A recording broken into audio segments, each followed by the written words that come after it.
Good afternoon, I'm Colton Stone. And I'm Maddie Essay, and this is ACMM News. After 14 years as the Nebraska women's basketball head coach, Connie Yori has resigned. For the past 2 months, the Nebraska Athletic Department has been investigating Yori after allegations of her mistreating players. Yori has denied any wrongdoing, and the NCAA is not investigating because there is no evidence of NCAA rule violations. Nebraska has already hired Amy Williams as her replacement. Williams played at Nebraska from 1994 to 1998 and was previously the head coach of the women's basketball team at the University of South Dakota. The NCAA has shut down satellite camps effective immediately with a ruling by the Division I Council that requires FBS programs to conduct all clinics at school facilities or facilities regularly used for practice or competition.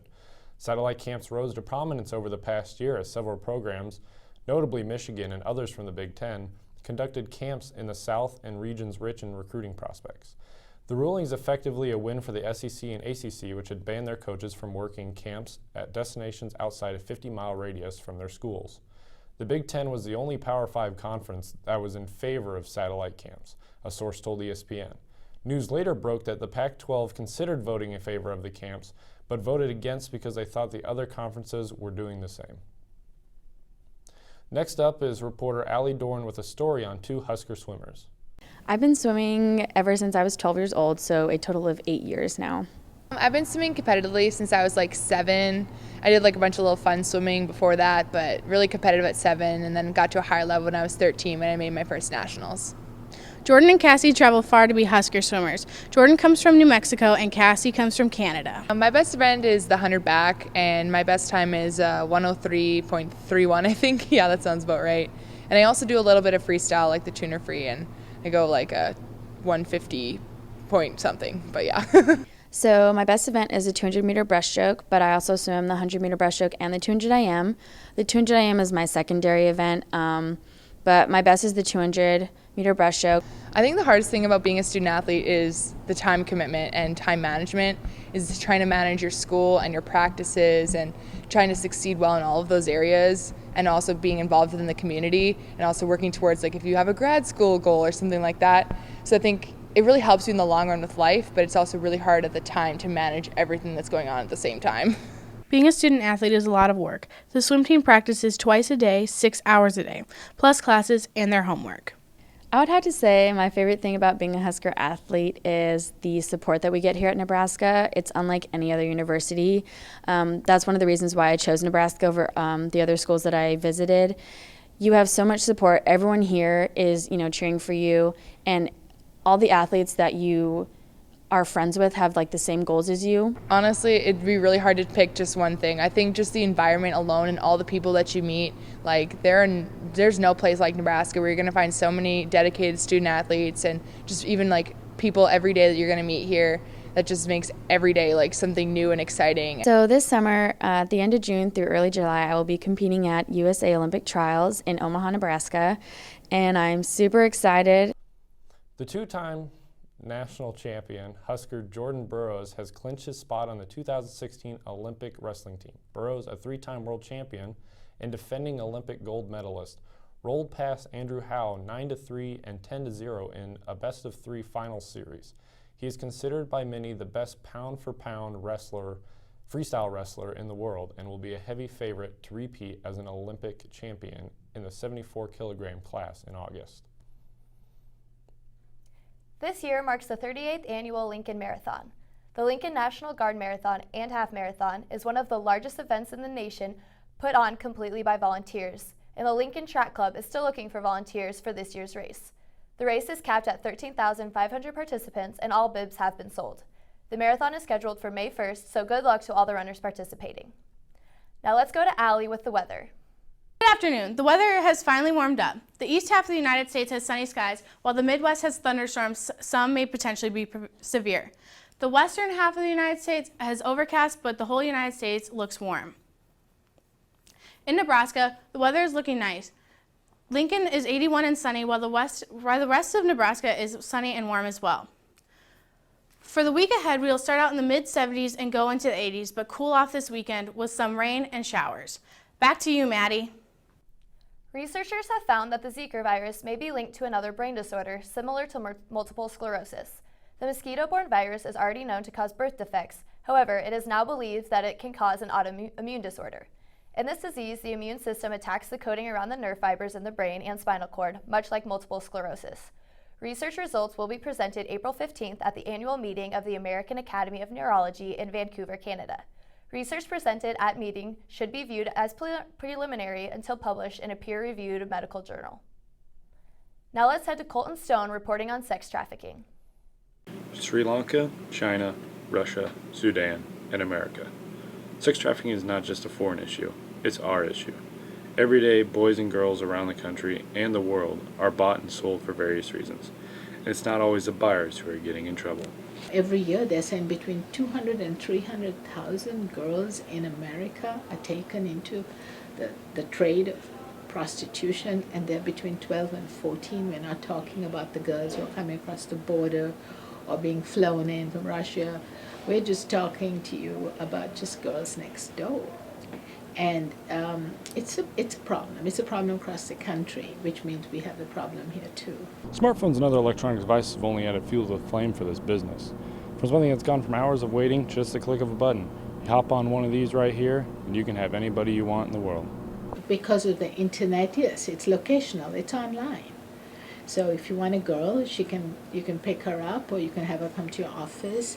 You know how you have Amazon, and if you have Amazon Prime, you press the button, it arrives in your house the next day. It's something like that, except it's a lot faster. And it's become so easy, you can be anywhere and you can get a girl. And Backpage is a very easy place for you to buy girls. So, locational, anywhere you want them, you have them. Parking lots, concert venues, and sporting events. These have become traditional locations of sale in this day and age. Even the highest profile events have become targets of sex trafficking. One they've done a lot of studying on is the Super Bowl, where there are activists and NGOs that would go into this place like the Super Bowl to try to rescue girls.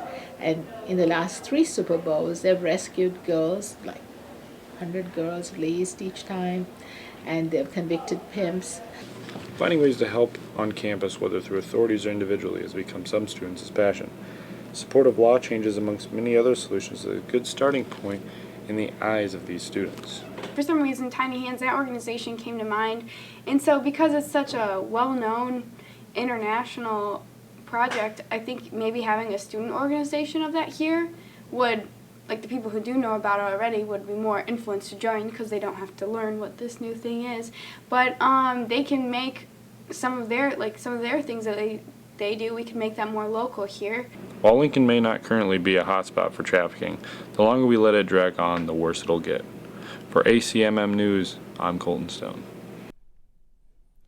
Police are looking for a suspect in a shooting that occurred near Prescott Elementary School this afternoon. The shooting left 1 man dead, another one hospitalized, and a dog injured. The nearby school went into lockdown but was cleared for dismissal within an hour. According to police, there is still a public safety risk regarding whoever fired the shots. Hoping to prevent situations like that again is Jeff Bleimeister, Chief Deputy in the Lancaster County Sheriff's Office and Lincoln's new police chief.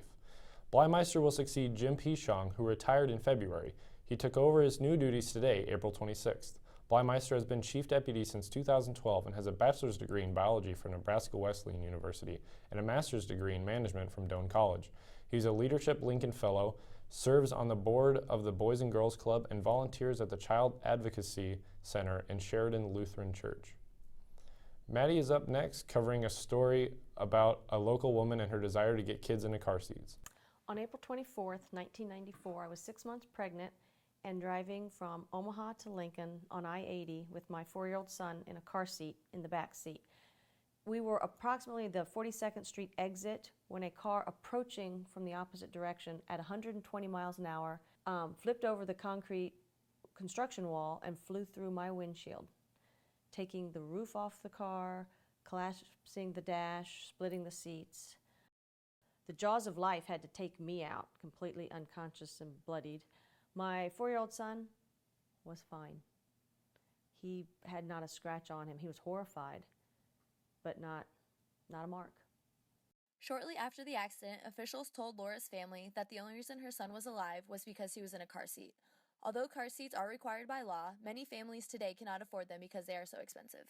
To commemorate the 22nd anniversary of her accident, Laura has put together the first annual Safety Dance. Safety Dance is a fundraiser to raise money to buy car seats for families who otherwise could not afford them. The way we're doing it, though, is we're giving all the car seats to the Lincoln Police Department. So when they pull over a needy family, they have the option of giving a car seat instead of a ticket. On Saturday night, Safety Dance was held at Cappy's Bar here in Lincoln. The event had lots of dancing and music provided by the local band Malpractice. All guests paid an $8 cover fee, and all the proceeds went directly to purchasing car seats. Prior to the event, many businesses and individuals donated money. To show the impact that their donations made, a truck filled with 125 car seats was parked out front of Cappy's. Laura said she has been overwhelmed by the response that she has gotten from the community, her friends, and her family. My mom was 6 months pregnant with me at the time of the accident, so I'm really happy that we're alive.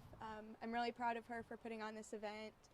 It's very admirable, and already she's raised over $20,000. We have over 125 car seats already before the fundraiser, so I'm really looking forward to how successful it can be. And she's going to help a lot of families that otherwise couldn't afford car seats, and she's doing a really great thing for our community. Overall, Safety Dance was a huge success. With help from family and friends and local businesses, Laura was able to raise roughly $25,000 and will now be able to purchase 250 car seats for families around Lincoln. I'm Maddie Essay from ACMM News. Jim Blue, president of Cedars, graciously received a check for $10,797.83 from Jersey Mike's Subs on April 7th. The money was raised at the 3 Jersey Mike's Lincoln locations during the Sandwich Company's 6th annual Month of Giving in March. Jersey Mike's month-long fundraiser for Cedars culminated with a day of giving on March 30th, when 100% of sales went to the charity.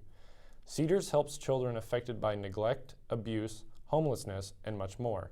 Since 2010, Jersey Mike's locations throughout the country have raised nearly $14 million for worthy local charities and distributed more than 1.5 million free sub sandwiches to help numerous causes. A Nebraska man has recreated the Capitol building all from Legos. 29-year-old John Tooker started buying bags of Legos in grad school and has now completed a replica of the Nebraska State Capitol that stands 3 feet tall and contains 25,755 bricks. His structure is 1/140th of the size of the actual building and is so accurate that even contains every bush present in the Capitol's landscape. Tooker said he stores the Capitol in 13 different sections in his basement when it is not on display. He does not plan on dismantling it and would even consider giving it to a museum someday. Now to Madison, live from the Pinnacle Bank Arena.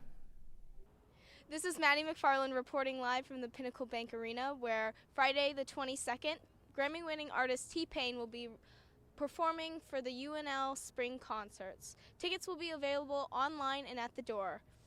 Now back to the studio. The Nebraska Game and Parks Commission will accept applications for a 2016 Bighorn Sheep Lottery permit beginning April 18th. Only Nebraska residents are eligible. The application period ends August 5th, and the permit will be drawn August 18th. It's the only one authorized for 2016. A $25 non-refundable application fee must accompany applications. This year's Bighorn Sheep season runs from November 29th through December 22nd. Let's head over to Maddie covering UNL's fashion department trip. The Textiles, Merchandising, and Fashion Design Department is hosting a trip to Magic in Las Vegas August 14th through the 17th. The trip is a great opportunity for students to experience the fashion industry. Magic is the world's largest apparel trade show. It happens twice a year in Las Vegas and takes place at the Mandalay Bay Convention Center and at the Las Vegas Convention Center. And we walk the floor, we see more or less the entire garment and fashion industry in a single 3-day weekend. What's, I think, good for students to see is all the things you learn in the 4 or 5 years you're in our program.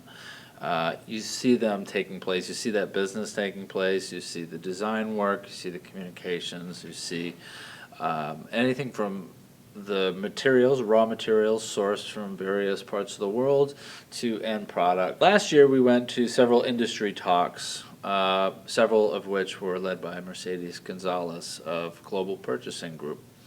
And these are aimed at young retailers, young buyers, and students as well who are interested in coming to Magic and doing business. Through those seminars, students get a real sense for the industry on the non-academic side or the professional side. It covers 2 convention centers, which are absolutely enormous. So you could walk the whole thing and still not see everything in the 3 days that we're there. Magic is the world's largest fashion marketplace comprised of 10 unique communities showcasing the latest in apparel, footwear, accessories, and manufacturing. Basically, Magic is a huge convention where vendors come and meet potential buyers, and then they basically go and make their orders for their next season for clothing and accessories and shoes and things. And why we go is just to learn from that, and we see that business happening. So if we're interested in that becoming like our field, then that's what we would do. Thanks for joining us. I'm Maddie S.A. And I'm Colton Stone, and this is ACMM News. Yep, I figured we'd do it again. Thanks for joining us. I'm Maddie S.A. And I'm Colton Stone, and this is ACMM News.